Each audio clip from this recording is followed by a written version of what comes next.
Well, it's D-Day for residents of over 100 illegal flats of Mumbai's Campacola compound. The municipal corporation has begun its eviction process by cutting power, water and gas supply. But the residents of the building are unwilling to give up. And like last year, a showdown is likely.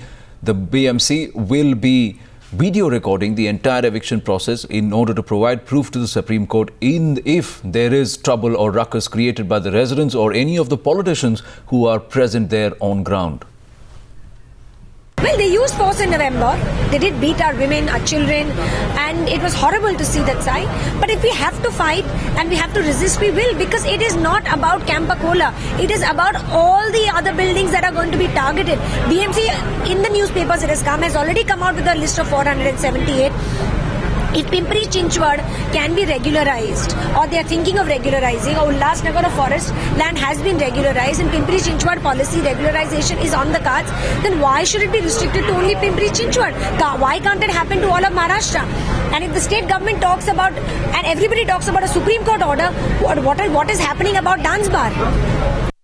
If there is a law and order situation, I would hold the responsibilities and the government responsible for it. Because in spite of the Supreme Court giving them 6 months to look into our proposals and come up with a solution, they have ignored it. At the nth hour, after the elections, on the 5th of May, they say they have no solutions for us. I mean, if the government, if Adarsh still stands in spite of the Supreme Court order, if the dance bars order can be reversed in spite of the Supreme Court order, then why not us? Aren't we citizens of India? Aren't we human beings? Do Indians deserve this?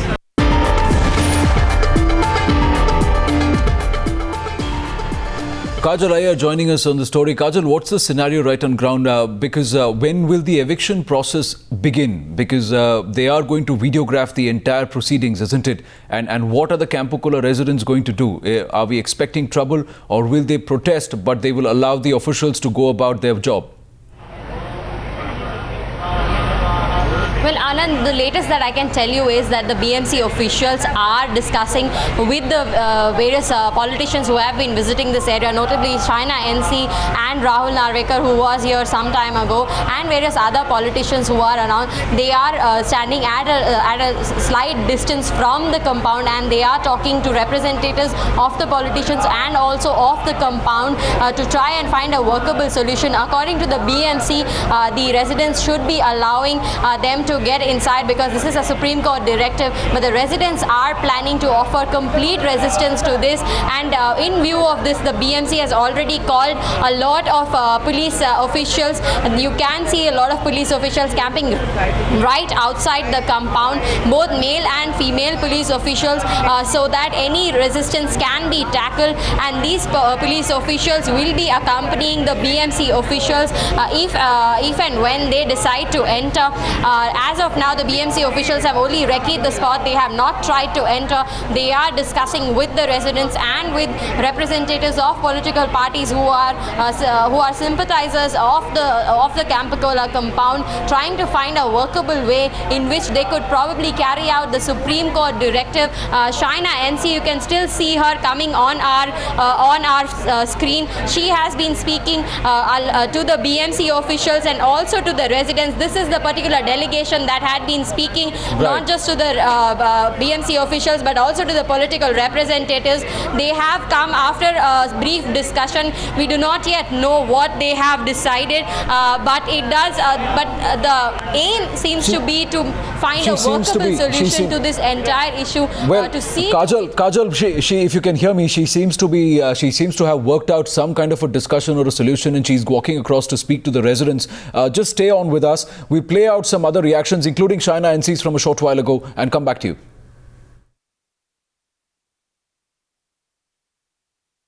The people here are extremely helpless because of the incompetence of the state government. We all know that the Chief Minister has statutory powers.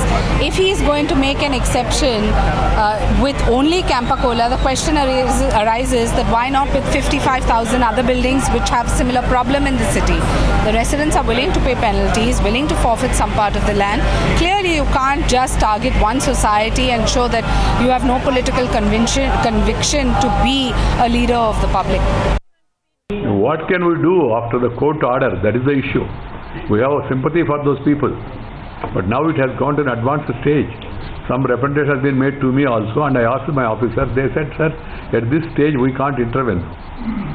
But at the same time, I asked them to study it further and then see whether is there any possibility of helping them or giving them some more time, etc. की तैयारी है हम यहाँ की light connection, gas connection और पानी का connection काटने की तैयारी हमने की है। उन्होंने गेट बंद करके रखा है, किसी बीएमसी को अंदर आने नहीं देंगे। हम रिक्वेस्ट करेंगे। क्या आप फोर्स इस्तेमाल करेंगे, क्योंकि अभी सुप्रीम कोर्ट का आदेश आ गया, लास्ट डेट, आप फोर्स इस्तेमाल करेंगे, क्या करेंगे? हम रिक्वेस्ट करेंगे, तो कन्विंस करेंगे कि और नहीं माने तो क्या करेंगे आप? हम उसको रिक्वेस्ट करेंगे, बात करवा देंगे। Well, the authorities can't defy the Supreme Court order because it will be a contempt of court. The residents have to comply with the order of the apex court. Let's go across to Kajal Iyer, and I believe she has BJP leader Shana NC with her. Shaina ma'am, you spoke to the BMC officials. Do tell us, what are they saying? Are they still going to enter the compound today? What was your discussion with them?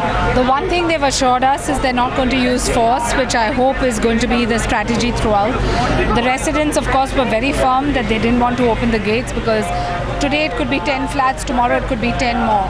So if you view it from the residents' point of view, which Mumbaikar is going to say, yes, welcome, come, disconnect my electricity, water, lights, etc. and gas. So I think that the final solution is going to be intervention of the Chief Minister, as he had assured the residents last week that he would speak to the Solicitor General, which he has not done yet.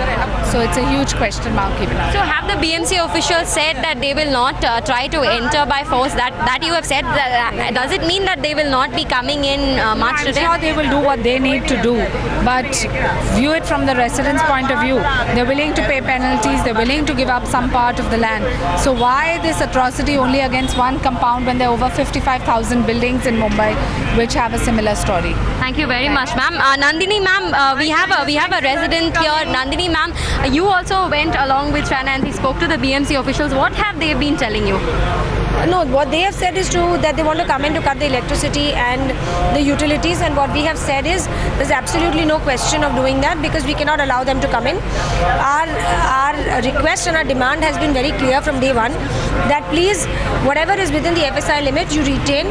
Whatever is beyond the FSI limit, we are ready to break. And the Supreme Court themselves have given 5 months for us to work out a solution, and they did not do anything about it. And we've had 4 deaths already. And we do not want to sacrifice any of our other members, the senior citizens who've fallen sick. There's a lady who's 92 years old, had to be admitted day before yesterday in the hospital.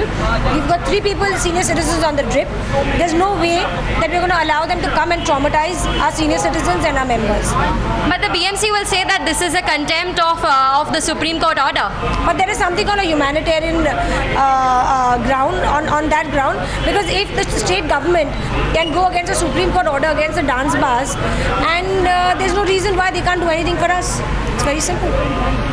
So the BMC officials have spoken to the residents and they have assured Shaina NC and other political representatives who were along with the residents that they will not be applying force against the residents. So that in itself is a huge assurance for the residents. But obviously they will try at some point or the other to try and enter the compound, because according to the BMC officials, this is the way that they will be able to comply with the Supreme Court directive to try and demolish this particular compound. Remember, the strategy of the BMC will be to first cut the essential supplies and then actually to try and enter the individual flats and make them unlivable, and thereby then appoint a structural consultant to see to it that the other flats are not impacted by the demolition process. All of this will of course take more than a month to complete, but right now at the first step itself there is a lot of resistance from the residents, and the BMC intends to not use force because it had seen what were the consequences of using force last time around.